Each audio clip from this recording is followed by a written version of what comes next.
할렐루야. 네. 우리 주위 돌아보시면서 마라나타 예수님 다시 오십니다. 인사하시겠습니다. 마라나타 예수님 다시 오십니다. 마라나타 예수님 다시 오십니다. 마라나타 예수님 다시 오십니다. 마라나타 예수님 다시 오십니다. 오늘은 전도서 3장 8절 말씀을 중심으로 전쟁할 때와 평화할 때 이와 같은 제목으로 말씀의 은혜를 나누고자 합니다. 지금 대한민국을 가장 뜨겁게 달구고 있는 대통령 선거에서 과연 이 나라와 국민을 안전하게 잘 지키고 보호할 자가 누구인지가 초미의 관심사입니다. 그 중에서도 고고도 미사일 방어무기인 사드에 대해서 어떤 후보는 만일 추가 배치를 하게 되면 대국인 중국의 심기를 건드려서 전쟁이 일어날 수도 있다면서 반대하고 있습니다. 다른 후보는 극초음속 미사일로부터 수도권 방어를 위해서는 사드를 추가 배치해야 한다고 말합니다. 북한은 핵을 가지고 전 세계를 위협하더니 지금은 대한민국의 대선에 영향을 끼쳐버리는 듯 연일 계속해서 미사일로 도발을 하고 있는 상황입니다. 러시아는 주권 국가인 우크라이나를 자기 힘만 믿고 대대적으로 무력 침공하고 선량한 우크라이나 국민들을 무차별적으로 공격하고 수많은 사상자를 내고 있는 상황입니다. 이때라고 생각한 중국 공산당은 대만에 대해서 공개적으로 위협을 가하고 있는 상황입니다. 이 세상의 모든 역사를 주관하시고 인도하시는 하나님을 믿는 우리들은 이런 시대의 올바른 분별력을 갖기 위해서 하나님의 말씀인 성경을 마땅히 들여다보아야 될 줄로 믿습니다. 사랑하는 여러분, 전쟁과 평화는 서로 대비되는 개념이지만 어느 한쪽을 선택하는 것으로 결정되는 단순한 개념이 아닌 겁니다. 주로 평화를 주장하는 사람들이 전쟁과 평화를 선택적인 것으로 알고 그저 평화를 선택하면 전쟁이 없을 것이라고 착각합니다. 그래서 아무리 나쁜 평화, 더러운 평화도 전쟁보다는 낫다라는 말을 즐겨 사용합니다. 이 말은 본래 우리나라를 일제에 팔아먹은 이완용이 쓴 말이라는 것을 알고 계십니까? 이완용이 이런 논리로 전쟁이 아닌 노예로 가는 한일합방을 만들어낸 것입니다. 그런데 이 말을 현재 우리나라의 대통령으로 있는 자가 아마 이완용이 했던 말인지도 모르고 자기 생각에는 멋있는 말이라고 생각했는지 똑같은 말을 하면서 북한과 중국 공산당에 대해서 평화 외치고 있습니다. 그렇게 반의를 외치면서 죽창가를 부르던 자들이 정작 가장 친일파의 대표인 이완용의 말을 인용하는 것이 참으로 코미디 같은 나라입니다. 전 통일부 장관이라는 자는 머리 위에 포탄이 떨어질지라도 우리는 평화를 외쳐야 된다고 말합니다. 사랑하는 여러분, 외치는 것만으로 평화가 주어질까요? 지금으로부터 8년 전 러시아의 푸틴이 우크라이나의 크림반도를 침공했을 때 우크라이나에서는 얼마나 평화를 외쳤는지 모릅니다. 결과는 어떻습니까? 크림반도는 러시아로 병합되었고 러시아는 이제는 아예 우크라이나 전체를 합병할 요량으로 수도 키예프를 함락시키려 하고 있습니다. 이런 우크라이나를 향해서 사드 추가 배치를 반대하는 우리나라의 대선 후보는 전쟁은 이기더라도 국멸이다. 평화가 경제이고 밥이다. 대화로 평화적 해결 노력을 해야 한다며 한술 더 떠서 초보 정치인이 러시아를 자극하는 바람에 충돌했다라며 전쟁의 책임이 침략한 러시아의 책임이 아니라 침략당한 우크라이나의 책임이라고 말하는 무지를 넘어 망발에 가까운 말을 서슴지 않고 있습니다. 사랑하는 여러분, 입으로만 외치는 평화는 평화를 결코 가져올 수 없는 것입니다. 마찬가지로 종이와 잉크로 합의된 종전선언과 같은 평화협정도 결코 평화를 보장해주지 못한다는 것이 인류 역사가 남긴 교훈입니다. 독일과 소련 간의 독소 불가침 조약이 그랬고, 북베트남 월맹과 남베트남 간의 전쟁 종결과 평화 회복에 관한 파리 협정이 그러했습니다. 1939년 8월 독소 불가침 조약 한 달 후인 9월에 독일의 폴란드 침공을 시작으로 곧바로 2차 세계대전이 발발하였다. 1973년 파리 협정 이후 단 2년 만에 베트남은 1975년 공산화되었습니다. 이렇듯 평화는 말이나 종이와 잉크로 된 협정 따위로 지켜지는 것이 결코 아님을 역사는 증명하고 있습니다. 평화를 원한다면 전쟁을 준비하라는 로마의 명언은 변치 않는 진리인 것입니다. 그렇다면 과연 성경에서는 전쟁에 반대되는 개념으로서의 평화에 대해서는 무엇이라고 말씀하고 있을까? 레위기 26장 6절입니다. 제가 한 성경으로 188페이지입니다. 구약성경 레위기 26장 6절 말씀. 레위기 26장 6절. 네, 한 목소리로 읽겠습니다. 내가 그 땅에 평화를 줄 것인즉 너희가 누울 때 너희를 두렵게 할 데가 없을 것이며 내가 사나운 짐승을 그 땅에서 제할 것이요 칼이 너희의 땅에 두루 행하지 아니할 것이며. 아멘.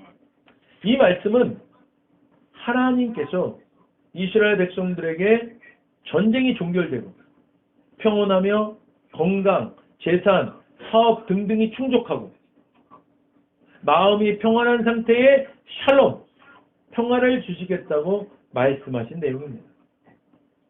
그래서 성경은 이러한 평화가 무조건적인 것이 아니고 전제된 조건이 있음을 볼 수가 있습니다. 하나님께서는 그 첫째 조건으로 너희 자신을 위해 우상들을 만들지 말라. 조각한 신상이나 돌기둥을 세우지 마라. 조각한 돌을 너희 땅에 놓고 그 앞에 절하며 섬기는 일이 없게 하여라. 나는 하나님 너희의 하나님이다 라고 말씀하십니다. 둘째 전제 조건은 너희는 나의 안식일을 지키고 나의 성소를 귀하게 여겨라. 나는 하나님이다 라고 말씀하십니다. 너희가 내 규례를 따라 살고 내 계명을 잘 지키면 내가 철따라 비를 내려줄 것이다. 땅은 농작물을 내고 들의 나무는 열매를 맺을 것이다. 너희는 포도를 수확할 때까지 타작하고 다음 파종할 때까지 포도를 거두게 될 것이다. 너희는 배불리 먹고도 남을 만큼 풍성히 거두고 너희 땅에서 아무 걱정 없이 안전하게 살 것이다. 그러시면서 방금 읽으신 본문 말씀으로 내가 그 땅을 평화의 땅으로 만들 것이다. 너희는 밤에 아무 두려움 없이 잠들 수 있을 것이다. 내가 그 땅에서 사나운 짐승을 없애고 전쟁을 없애겠다. 너희는 원수를 쫓아내고 원수를 쓰러뜨릴 것이다. 사랑하는 여러분, 전쟁을 없애고 참 평화를 주관하시는 분이 여호와 하나님임을 성경은 분명하게 말씀하고 있습니다. 김정은과 문재인이 만나서 판문점 선언을 하고 북한의 김정은이 문재인에게 이제는 대통령께서 밤잠 서시실 일은 없으실 거라고 이야기한 거 기억들 하시죠? 마치 김정은이 우리들을 밤에 아무 두려움 없이 잠들게 할 수 있는 주체인 것처럼 말했습니다. 그러나 오늘 성경은 내가 그 땅에 평화를 줄 것인즉 너희가 누울 때 너희를 두렵게 할 자가 없을 것이며 라고 말씀하십니다.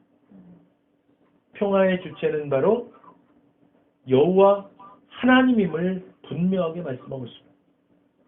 진정한 평화는 사람들끼리의 선언과 조약으로 이룩되는 것이 아닙니다. 인류 역사 가운데는 국가 간의 평화조약 체결 후에 엄청난 전쟁이 있었던 경우가 있었음을 우리가 교훈받아야 합니다. 세상은 평화조약이 없어서 전쟁이 일어나는 것이 아니고 오히려 전쟁이 일어날 수 있기 때문에 평화조약 같은 것들을 체결하는 것입니다.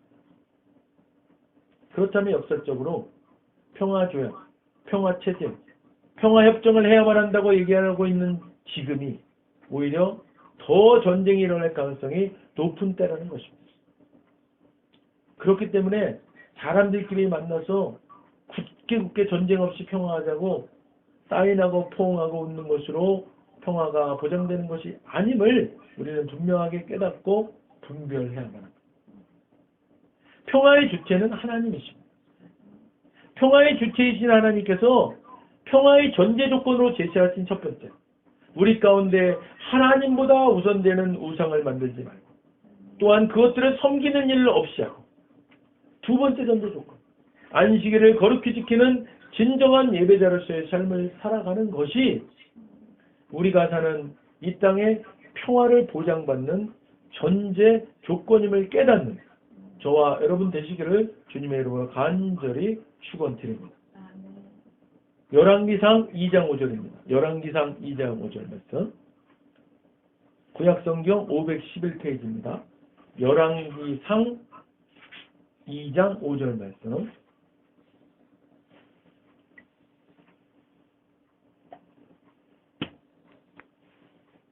함께 읽겠습니다.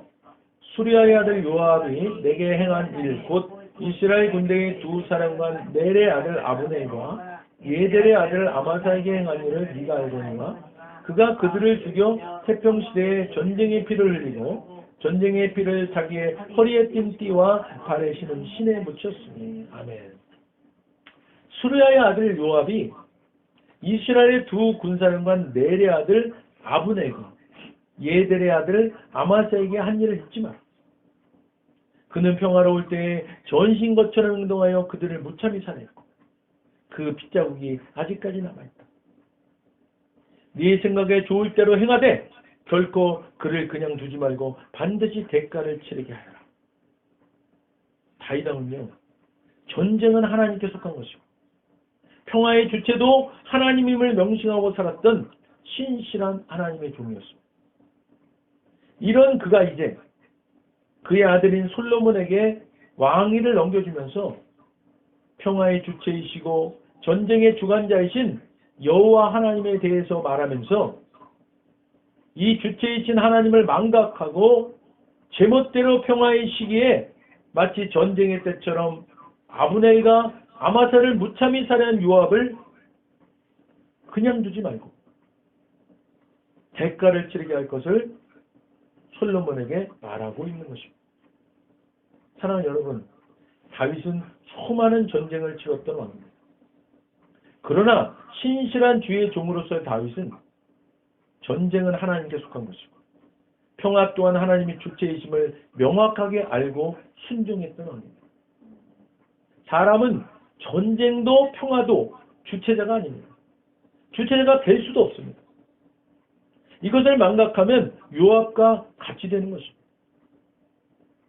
하나님을 모르는 북한의 김정은이 마치 자신이 전쟁도 평화도 주체자가 될 수 있다고 착각할지라도 하나님을 아는 우리는, 예수님을 믿는 우리는, 성경 말씀이 하나님 말씀이 믿는 우리는 성경 말씀의 원리를 듣고 깨닫고 지키는 우리는 평화의 주체는 하나님이심을 고백하고 전해야 하는 것입니다. 사사기 4장 17절입니다. 사사기 4장 17절 말씀. 구약성경 366페이지입니다. 사사기 4장 17절 말씀. 사사기 4장 17절 말씀. 구약성경 366페이지 함께 읽겠습니다. 시스라가 걸어서 도망하여 겐사람 헤벨의 아내 야엘의 장막에 이르렀으니 이는 하소랑 야빈과 겐사람 헤벨의 집 사이에는 화평이 있음이라. 아멘. 가나안의 하소랑, 야빈의 군대 장관이었던 시스라가 20년 동안이나 이스라엘 백성들을 잔혹하게 압제함으로 이스라엘 백성들이 하나님께 부르짖어 하나님께서 여자 사사로 드보라를 세우셔서 아비노함의 아들 바락을 통해 시스라를 쳐부수게 합니다. 이에 시스라는 필사적으로 도망쳐서 겐 사람 헤벨의 아내 야엘의 장막으로 옵니다. 시스라가 이 야엘의 장막으로 도망친 것은 자신의 왕인 하소랑 야빈과 겐 사람 헤벨이 평화조약 관계에 있었기 때문이었습니다. 그런데 겐 사람 헤벨이라는 사람은 모세의 장인인 호밥의 자손입니다. 이 사람은 동족인 겐 사람들과 갈라져 살고 있는 사람이에요. 모세의 장인은 하나님 편에 서 있는 사람 아닙니까? 그런데 그 자손인 헤벨이 자신의 종족과 등지고 있는 것입니다. 이뿐만이 아니라 하나님께서 멸하라고 말씀하신 이방 종족인 가나안 족속과 평화조약 관계에 있다는 것은 분명 하나님 기뻐하시는 상태는 아닌 것입니다. 자, 이곳으로 피한 시스라의 최후가 어떻게 되었을까요? 성경은 시스라가 지쳐서 고나게 잠든 사이에 헤벨의 아내 야엘이 장막 말뚝과 망치를 들고 가서 그의 관자놀이에 대고 장막 말뚝을 땅에 꽂히도록 박으니 시스라가 격렬을 일으키며 죽었다라고 기록하고 있습니다. 그날 하나님은 이스라엘 백성 앞에서 가나안 왕 야빈을 완전히 굴복시켜 아무것도 남지 않게 하셨습니다. 하나님이 주체가 되지 않으신 사람들끼리의 평화조약은 이처럼 아무런 소용이 없는 것입니다. 평화의 주체는 하나님이셔야 합니다. 사람은 소용없는 것입니다. 오늘 본 말씀 전도서 3장 8절입니다. 전도서 3장 8절 950페이지입니다. 구약성경 전도서 3장 8절 말씀 우리 한 목소리로 읽겠습니다. 사랑할 때가 있고 미워할 때가 있으며 전쟁할 때가 있고 평화할 때가 있느니라. 아멘. 모든 일에는 때가 있습니다. 하늘 아래 모든 일에는 정한 때가 있고 시기가 있는 법입니다.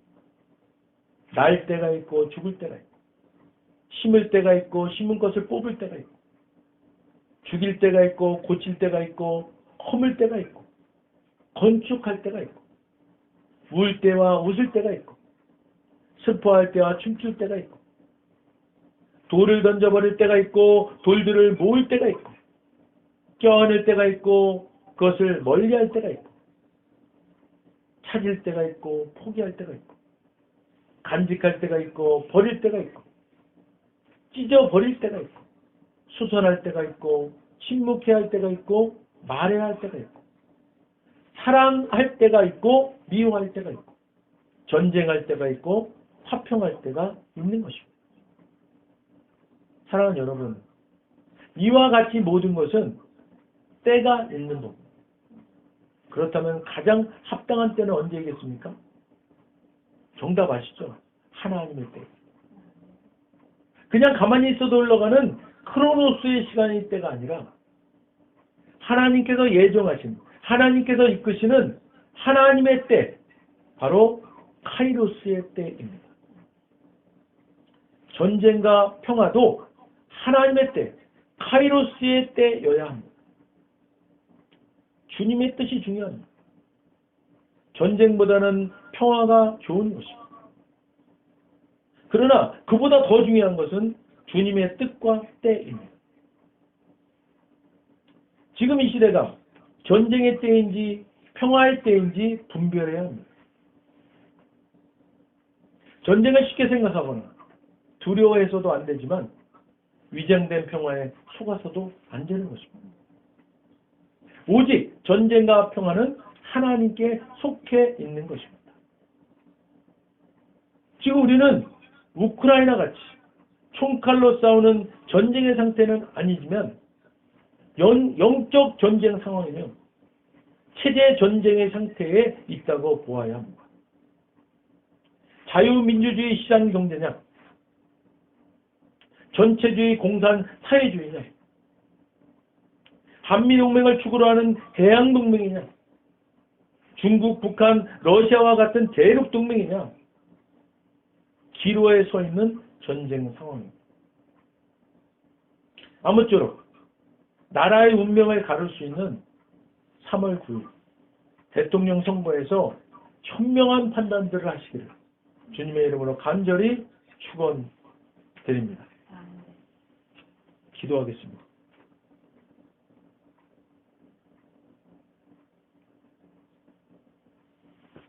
먼저 오늘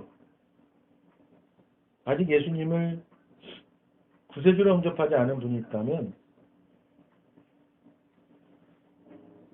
그분들께 오늘 하나님께서 말씀하십니다. 나는 너희를 사랑하기에 내 아들을 너희에게 주었다. 예수님은 우리를 대신해서 십자가에 못 박혀 죽으셨습니다. 우리를 위하여 우리를 대신하여 죽으셨습니다. 그 결과 거룩하신 하나님의 모든 정죄함과 처벌이 우리가 아닌 대속제물이신 예수님께 떨어졌습니다. 성경에 기록된 바 하나님은 거룩하신 동시에 사랑이십니다. 그래서 우리를 사랑하셨으며 그의 거룩함을 더럽힐 수 없었죠. 누군가가 대신 죽어야 했습니다. 그래서 영생하시는 예수님께서 보좌에서 내려오사 인간의 아기로 태어나셨죠. 죽기에 오신 겁니다. 완벽한 인간이신 그분이 흠없는 인생을 사신 주님은 우리를 위해 흠없는 순양이 되셨습니다. 십자가에서 우리 대신 죽으셨고 3일째 되던 날 부활하셨습니다. 아직 예수님을 영접하지 않으셨다면 이 기도를 따라하시길 바랍니다. 돕는 마음으로 다 같이 따라하시겠습니다. 하늘에 계신 아버지, 얼마나 멋진 선물을 제게 주셨는지요. 주 예수 그리스도를 보내사 십자가에서 죽게 하셨고 저의 대속제물로 삼으셨습니다. 예수님은 내 죄와 저주와 처벌을 받으셨습니다. 그 모든 것이 십자가에서 완결되었습니다. 오늘날 예수님이 죽음에서 부활하셨기에 나는 예수님 안에서 하나님 앞에 설 수 있게 되었습니다. 하나님의 은총을 받고 선하심과 복의 면류관을 했습니다. 예수님은 이제 나의 구원주이십니다. 예수님은 이제 나의 주님이십니다. 하나님 아버지, 저를 구원해 주셔서 감사드립니다. 예수님 이름으로 감사하며 기도드립니다. 아멘. 오늘 진심으로 따라하신 이 영접 기도가 믿어지는 은혜가 임하신 분 구원 받으셨습니다. 할렐루야.